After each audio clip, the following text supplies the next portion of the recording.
10 em ponto, hein? Quando a coisa é planejada, pensada, organizada, termina na hora certa, tá certo? É assim que funciona. Muito bom dia pra você, começando o Manhã Bandeirantes desta quarta-feira. Hoje é dia 13. E olha, ontem a gente ficou 14? Nossa, dia 14. Dia 14, desculpe, dia 14, é que eu tô pensando no dia de ontem ainda, quando a gente ficou sabendo pelo Guilherme Cimatti, que saiu daqui agora, daquela doação de 50 mil doses de vacina feita pela Sinovac para atender a jogadores de futebol. Ô Thaís, você vai deixar o celular aqui mesmo? Não, né? Então tá bom. Uma doação para que os jogos possam acontecer, jogos da Copa América, da Libertadores também, enfim, esses eventos que estão programados, apesar da pandemia. E eu não consigo me conformar até agora, porque pelo que se sabe, ontem ainda havia alguma dúvida, mas pelo que se sabe, tá certo, vai haver essa doação de 50 mil doses para que os jogadores possam participar desses eventos. São eventos importantes? São muito importantes. É legal demais futebol, é muito legal.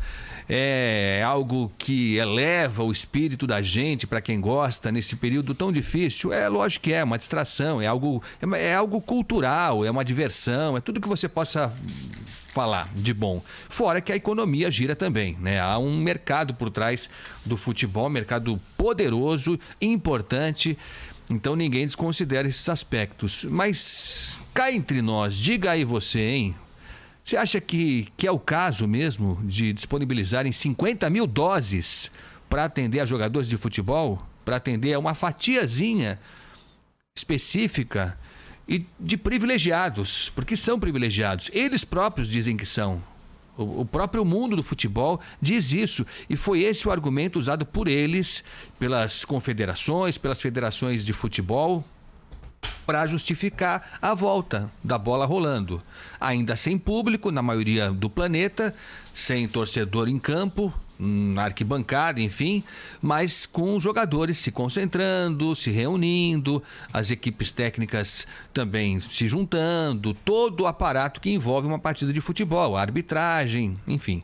E aí o argumento que eles usaram e que convenceu foi que o setor do futebol, os atletas de futebol, são os mais bem cuidados nesse período de pandemia. Eles são submetidos a testes e mais testes para garantir que todos eles estão bem de saúde, não estão com coronavírus.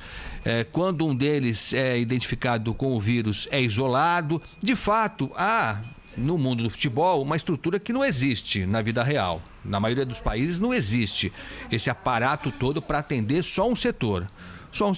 Mas aí as vacinas são compradas, os testes são comprados pelas federações, pelas confederações, pelos clubes, eu não sei quem que banca isso. Tudo bem.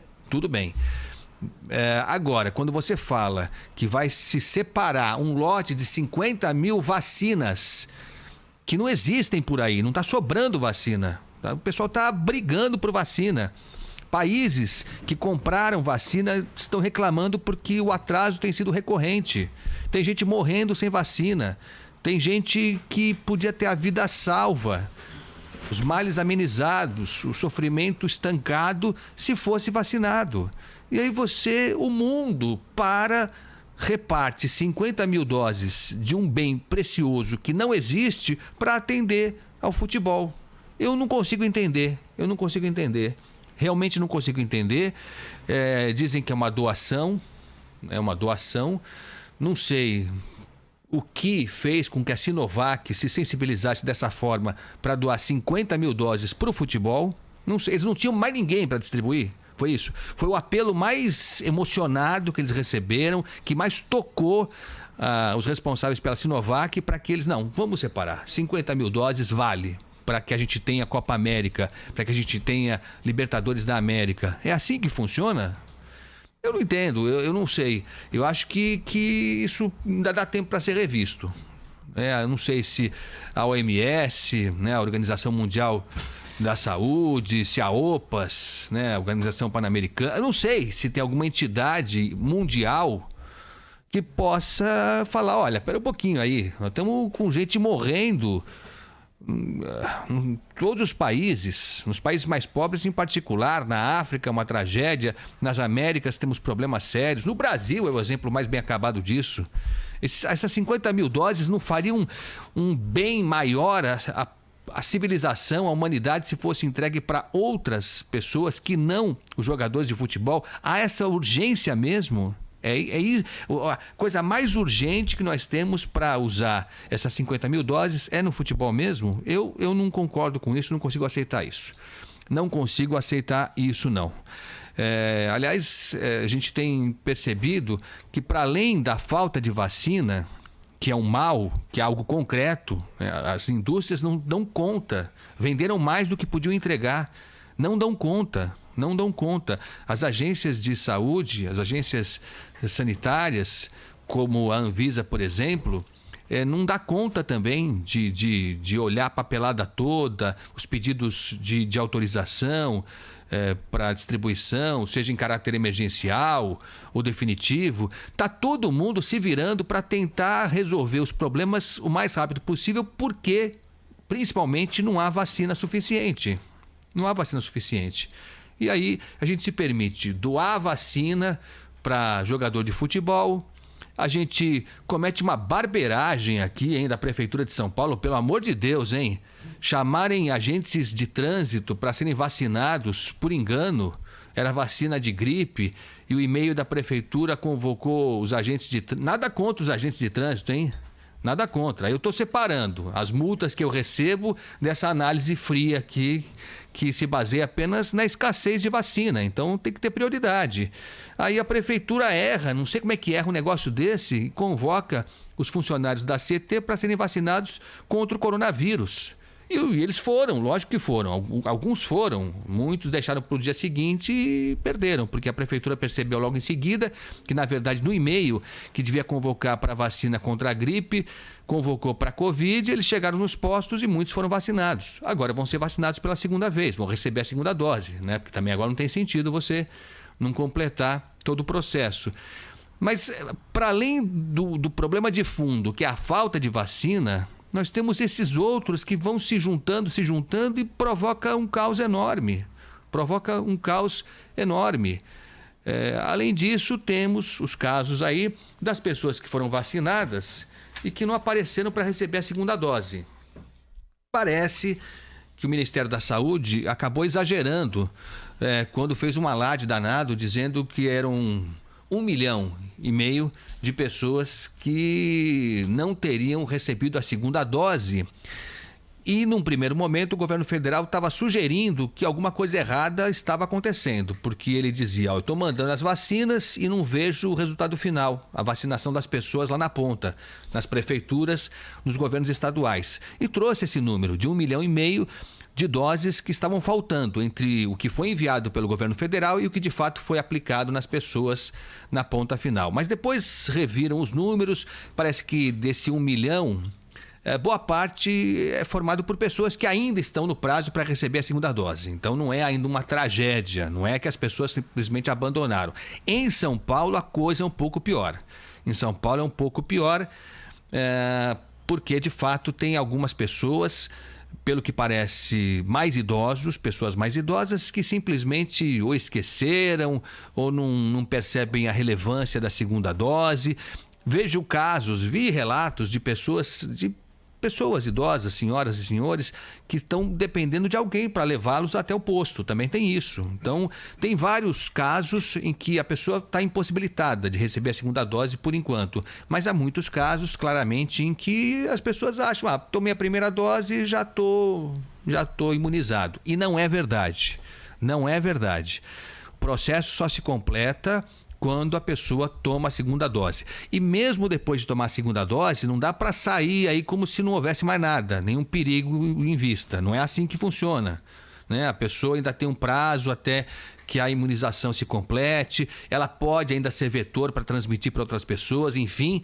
Fica esperto aí, procura saber. A gente está sempre ouvindo aqui especialistas. Então tem que completar a primeira e segunda doses, tirando o caso da Janssen, né? Que aí é uma dose só. Mas essa nós não temos entre nós aqui no Brasil. Então, as que nós temos, 2 doses, depois da segunda dose, lógico, aquele alívio, aquela satisfação, aquela alegria, mas não dá ainda para sair aí como se não houvesse mais nenhum problema. Para além disso, um alerta que nós fizemos aqui no Grupo Bandeirantes há mais de um ano, logo quando começou a pandemia. A gente já registrava casos de pessoas que estão internadas, precisam ser entubadas, que é o processo extremo, mas que salva vidas. Num caso extremo, uma das alternativas é você entubar o paciente para que ele consiga se recuperar até que o pulmão retome a atividade normal. A gente está vivendo um drama porque faltam insumos, o tal do kit intubação, né? Sedativos, relaxantes musculares.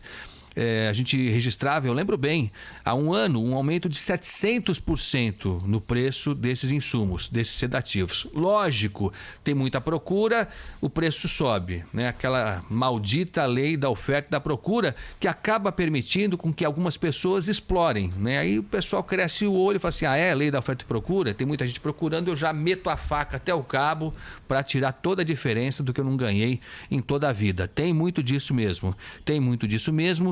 E em particular aqui em São Paulo, o alerta vermelho já foi aceso já há algum tempo. Vai faltar insumo. Parece inevitável.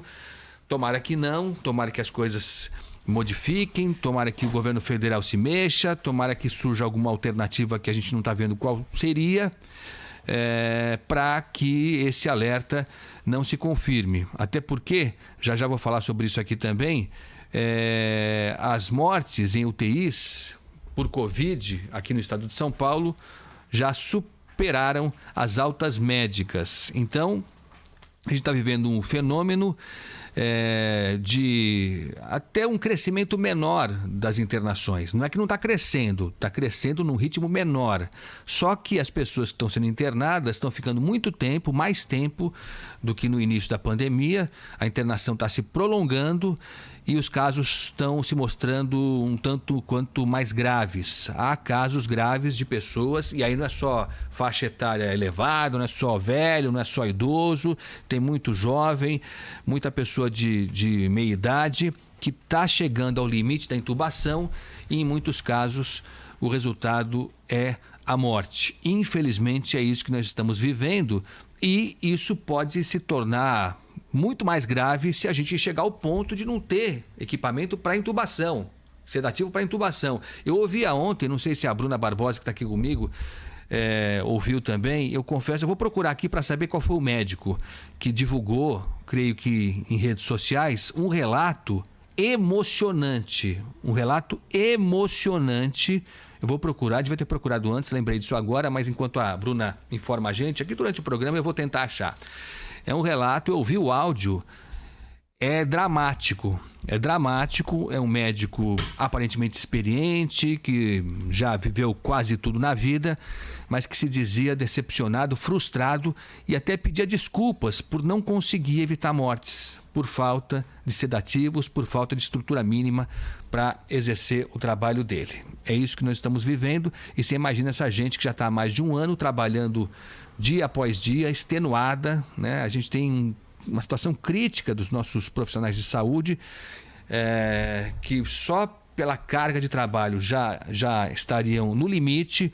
Você imagina chegar nessa fase com o corpo cansado, com a mente exausta e você não ter o mínimo para você tentar manter uma vida que está nas suas mãos. Agora são 10h14, a gente está abrindo Manhã Bandeirantes, contando com a sua participação pelo nosso WhatsApp. Você manda sua mensagem sobre o que você quiser. Vamos falar também sobre a CPI da pandemia, que de fato foi instalada, vai ser definida agora vai ser definido quem que vai presidir e o relator também. São as funções mais importantes, porque aí vai se saber mais ou menos que tendência essa CPI terá.